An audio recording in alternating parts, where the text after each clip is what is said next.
They say Thanksgiving is about family, but that night I learned how easily family can turn you into a stranger in your own home. At 68 years old, I thought I had seen everything. I was wrong. What happened at my own dinner table changed my life forever. They tell you Thanksgiving is about warmth, about family, about gratitude.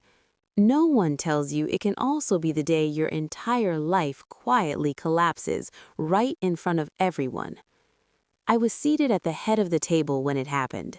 The chair was old, high-backed, carved from dark wood my late husband had chosen decades ago. The same chair I had sat in every Thanksgiving since my son was a child. It wasn't just furniture, it was tradition, a silent acknowledgement of who held this family together, or at least who used to. The smell of roasted turkey filled the room. Sage, rosemary, thyme. Candles flickered. Crystal glasses caught the light. Laughter bounced off the walls of the house I had lived in for 30 years. And then, without warning, my arm was yanked. Not gently, not respectfully. It was a sharp, forceful pull that ripped me sideways out of the chair. Silverware crashed. A wine glass tipped and shattered. Conversations froze mid-breath. For half a second, no one moved. And in that half second, I understood something terrible. This wasn't an accident. My name is Patricia Hayes. I am 68 years old. And in that moment, I was not a mother, not a host, not a respected elder. I was an obstacle. The hand gripping my arm belonged to Brittany, my daughter-in-law. She was 30 years younger than me, perfectly styled, her nails manicured, her smile practiced. Her grip was strong, deliberate. She didn't even look at my face. Her eyes were fixed on the empty space I had just been dragged from, the seat beside the turkey, the place of honor. "You're not needed here," she said quietly. Her voice was calm, controlled, almost polite. Then, leaning closer so only I could hear, she added the words that still echo in my chest. "Go quietly." Not please, not can we talk. Go quietly, as if I were a ghost that had overstayed its welcome. She smiled at the rest of the table, a soft, apologetic smile meant for the audience, cousins, in-laws, business associates, people who had eaten my food, slept under my roof, toasted to my hospitality. I looked at them. No one spoke. No one moved. Then I looked at my son, Jason. His plate was full. Mashed potatoes, glazed carrots, turkey he had complimented minutes earlier. His hands rested calmly in his lap. He didn't stand. He didn't tell her to stop. He didn't even look at me. He stared at the table as if the wood grain had suddenly become fascinating. That silence, that deliberate refusal to act, hurt more than Brittany's grip ever could. 30 years. 30 years of raising him, supporting him, protecting him. And he chose silence. The physical pain faded quickly. The bruise would come later, but the realization hit instantly and stayed. I was being removed from my own table, in my own home, with my son's consent. The heat rushed to my face. Not shame, not yet, but clarity. This wasn't impulsive. This wasn't emotional. It was calculated. They had decided I was no longer useful. And that was when something inside me went cold. Not broken, not panicked, cold and precise. I stopped resisting. My body went slack, forcing Brittany to carry my full weight for a moment. Her smile faltered. Annoyance flashed across her face, quick, ugly, real. I twisted my wrists sharply and pulled free. I said nothing. No pleading, no protest. I straightened my blazer, a tailored piece my husband Walter had bought me years ago, and slowly turned to face my son. Jason lifted his eyes for a fraction of a second. They were empty. Not angry, not guilty, just blank. A boundary. Do not cross. This is business now. I understood. And finally, I spoke. Just one word. Fine. I wasn't speaking to Brittany. I was speaking to him. That single word wasn't surrender. It was acknowledgement, the formal end of something that had already died. I turned and walked away. Each step felt heavier than the last, as if the house itself were resisting my departure. I passed the glowing dining room, the forced laughter restarting behind me, the performance resuming now that the problem had been removed. I walked toward the back entrance, toward the mudroom where my coat and keys waited. With every step, memories followed me. My husband, Walter, standing in that same dining room years ago, carving the turkey with theatrical flair, pretending he enjoyed it. "Your mother is the heart of this family," he had once said loudly, lifting his glass. "Never forget that." Jason had smiled then, really smiled. "Never, Dad." A promise that lasted 4 years, 11 months, and 28 days. I reached the mudroom. My coat hung neatly over the bench. My keys were in the pocket, exactly where I always kept them. My hands felt numb as I grabbed them, not from the cold outside, but from the sudden emptiness spreading through my chest. I glanced at the house phone on the wall. I didn't pick it up. I didn't call for help. I didn't call a friend. Emotion had no place here. Walter had taught me better. "Love is unpredictable," he used to say over his morning coffee, "but the law is dependable.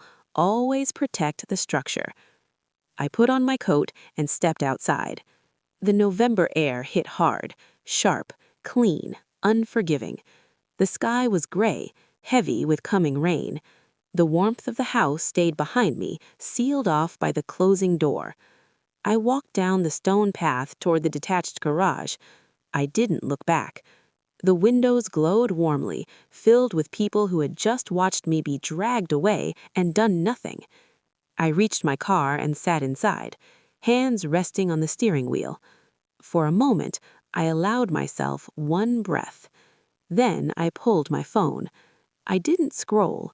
I didn't hesitate. I pressed a name already saved in my speed dial. Elias Thorne, Walter's attorney, our attorney, the man who handled contingencies no one liked to talk about. He answered on the second ring. "Elias Thorne," he said, crisp and professional. "Elias," I replied calmly, "it's Patricia. Happy Thanksgiving." There was a pause, then a small chuckle. "I assume the turkey survived." "It did," I said, "but the family didn't." Silence. Then, carefully, "What happened?" I stared through the windshield at the darkening sky. "I was physically removed from my dining table by Brittany," I said evenly, with Jason's full and silent approval, 5 minutes ago, in front of witnesses. Another pause. Longer this time. "Understood," Elias said. "Are you safe?" "I am now," I replied, "and I want to keep it that way." "Then we proceed," he said quietly. "Yes," I said. "We activate the contingency plan. Immediately." That was the moment everything changed. I was no longer a grieving mother. I was a protected party, a plaintiff. And this betrayal at the dinner table, was only the beginning. I sat in my car for a long moment after the call ended. The engine was still off. The dashboard dark. My reflection faint in the windshield, older than I remembered, steadier than I expected. Inside the house behind me, Thanksgiving continued without me. Someone would be pouring wine. Someone would be cutting the turkey. Someone would be laughing a little too loudly to cover the discomfort. And my empty chair, my chair, would sit there like a quiet accusation no one wanted to acknowledge. I turned the key. The engine came to life with a soft, dependable hum. That sound grounded me. Machines were honest, predictable. They did what they were designed to do. People, on the other hand, could sit silently while their mother was dragged away.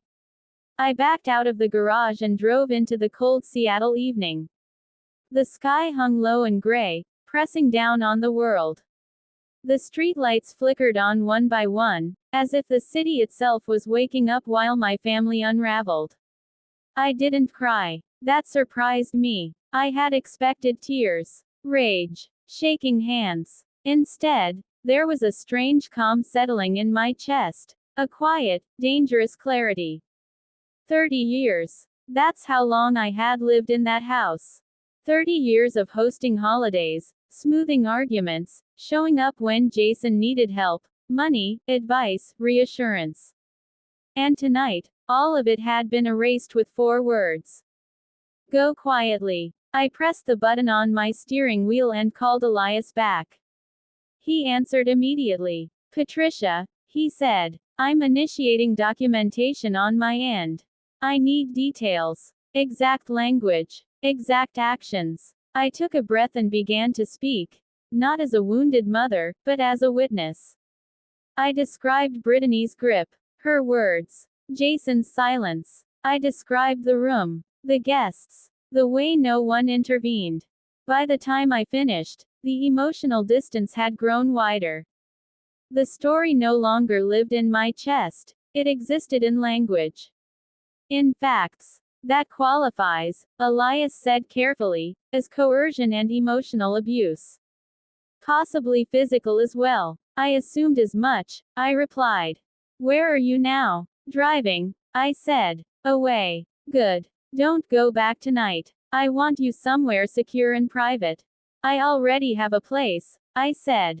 There was a pause. You planned ahead, he said. Yes, I replied simply. 3 months earlier, I had signed a lease on a discreet apartment downtown. Fully furnished. 6 months prepaid. Registered under an LLC Walter had created years ago. At the time, I told myself it was paranoia. Tonight, it felt like survival. I pulled into the underground garage of the building and parked. The concrete walls echoed softly as I stepped out of the car. The doorman recognized me immediately. Welcome back, Mrs. Hayes, he said quietly. Everything is ready. Back. That word landed heavier than expected. I rode the elevator up in silence. When the doors opened, the apartment greeted me with stillness, modern, clean, impersonal. Perfect. I walked straight to the window. Puget Sound stretched out below, dark and restless, reflecting broken city lights.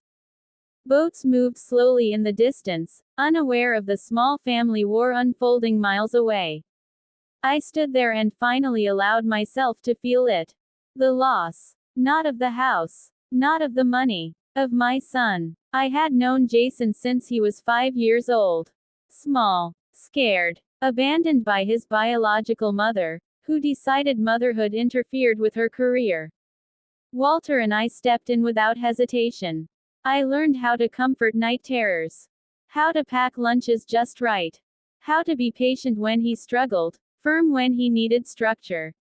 He used to call me, Mom. Tonight, he let another woman drag me out like I was nothing. The grief came fast then, sharp and suffocating. I pressed my hand against the glass and closed my eyes. This was mourning, not the loss of a person, but the death of a belief. I believed love guaranteed loyalty. Walter never did. Love doesn't protect assets, he used to say. Only structure does. I wiped my eyes and turned away from the window.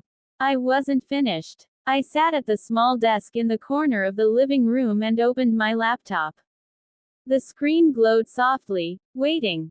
Documentation. I began typing. Time. Location. Witnesses. I described the Thanksgiving table like a crime scene. The seating arrangement. The exact phrasing Brittany used. The way Jason stared at the table. With every sentence, the pain sharpened, but it also transformed. It became usable. Halfway through, my phone buzzed. Elias. I'm filing for a temporary restraining order, he said. Emergency basis. Against Brittany. I asked. And Jason, he replied. Complicity matters. I nodded, even though he couldn't see me. Good. You'll need to photograph any physical marks immediately. I glanced down at my wrist. A bruise was already forming, Faint, but unmistakable. I will, I said. Patricia, Elias added, his tone softer now, this escalates things. Once we move forward, there's no going back. I leaned back in my chair. There was no going back when he stayed silent, I replied. The call ended. I stood and walked into the bathroom. Under the bright light, the bruise looked worse, fingers clearly outlined against my skin. Evidence. I took the photos. When I finished, I stared at myself in the mirror. I didn't look broken. I looked resolved. The next morning, I woke before sunrise. I hadn't slept much. My mind kept replaying the moment Jason refused to look at me. Silence can be louder than screaming. I showered, dressed carefully, and poured myself coffee. My phone buzzed again. Elias. The restraining order has been filed, he said. The court will review it within hours. And the house? I asked. Still in your name. Fully. That hasn't changed. Good. They can't sell it. They can't leverage it. They can't touch the trust. I closed my eyes briefly. Walter had been thorough. Jason had been impatient. That combination was dangerous, for him. There's more, Elias said. Given the circumstances, we can argue intent. A pattern. My fingers tightened around the mug. Explain. The pressure to sell. The comments about your age. The sudden attempt to remove you physically, he said. This wasn't emotional. It was strategic. I exhaled slowly. Yes. That was the truth I hadn't wanted to admit.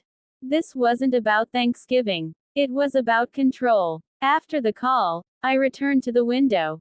The city was fully awake now. Cars moving, people rushing, lives continuing. Somewhere across town, Jason was probably waking up in the house he believed would soon be his. He likely thought last night was over. That I would be embarrassed. Quiet. Ashamed. That I would disappear. I smiled faintly. They had mistaken my silence for weakness. By noon, the order was granted. Jason and Brittany were legally barred from contacting me or entering the property. Their inheritance was frozen. Their plan, whatever it had been, was stopped cold. But the victory felt hollow. Because none of this repaired what had been destroyed. I didn't want revenge. I wanted meaning. And that was when Elias suggested something unexpected. Patricia, he said, you've been protected because Walter planned ahead. Most people aren't. I said nothing. There's a larger issue here, he continued. What happened to you happens to thousands of seniors every year, quietly. Without resources. I turned back toward the window. What are you suggesting? A foundation, he said. Legal aid. Advocacy. Protection. I felt something shift. Pain. Finding purpose. Walter always wanted the estate to do some good, Elias added. This could be it. The idea settled slowly, like a puzzle piece snapping into place. What they meant to use against me could be used to protect others. Yes, I said finally. We do it. I ended the call and sat in silence. Thanksgiving had taken something from me. But it had also given me clarity. They tried to erase me quietly. Instead, they had awakened something far more dangerous than anger.